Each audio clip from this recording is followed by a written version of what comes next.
The bank officer spoke in a flat, uninterested tone when he delivered the news.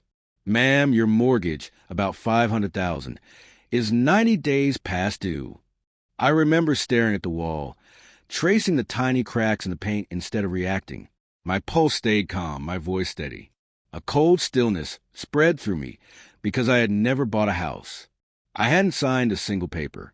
Yet someone had used my identity. In the back of my mind, I heard my sister's laugh, light, sugary, the same one she used on strangers, bosses, even our parents. It had fooled me for years. I didn't shout or break down. I simply said, "Send me the paperwork," and hung up before everything decayed. People often thought my sister and I were best friends.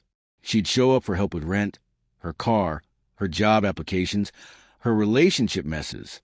And I always stepped in, believing loyalty meant carrying someone when they refused a walk. She'd call me the dependable one.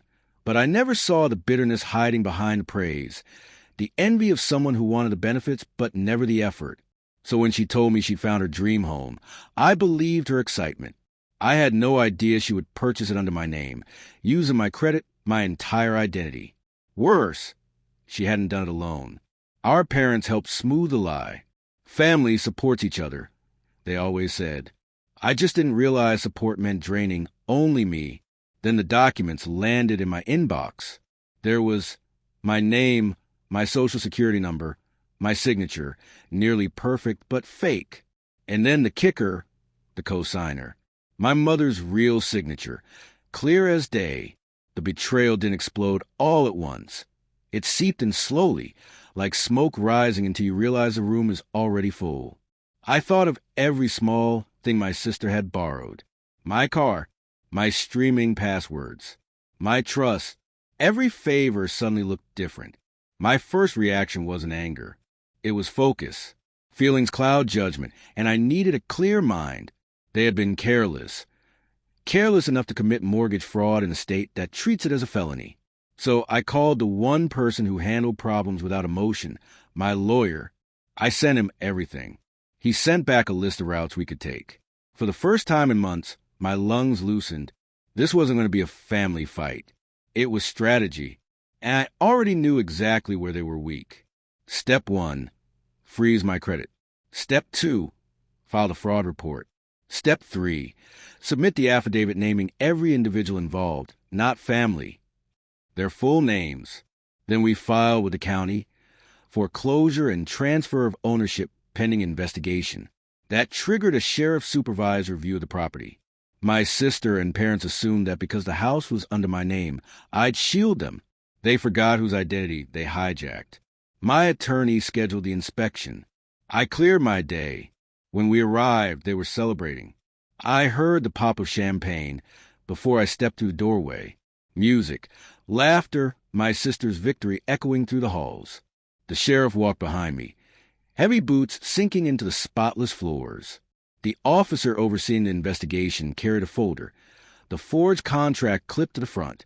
The moment I stepped into the living room, everything froze. My sister's glass slipped from her hand and burst across the tiles. My mother blanched. My father lurched his feet, face drained. I opened the folder and handed it to the sheriff. "We're here regarding a fraud case filed by the legal owner," he announced. My sister whispered, horrified, You wouldn't do this." I looked straight at her. "I already have." They scrambled. Explanations, tears, excuses. None of it erased felony paperwork or the eviction order. The officers began their documentation. My sister begged. My mother pleaded. My father spat accusations. I didn't move. Silence was the only response they deserved. By the end of the week, they were out, shoved out, disgraced and exposed. The bank reclaimed the house. My record was cleared. Theirs wasn't. The phone calls ended. The guilt vanished. Whatever illusion of family I'd been clinging to shattered. People think revenge roars. But the strongest revenge is quiet, typed, notarized, and filed. I didn't ruin their lives.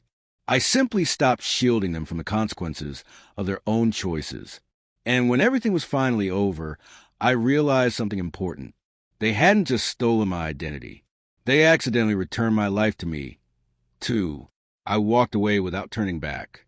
Some doors don't need to be slammed. They just need to stay locked forever.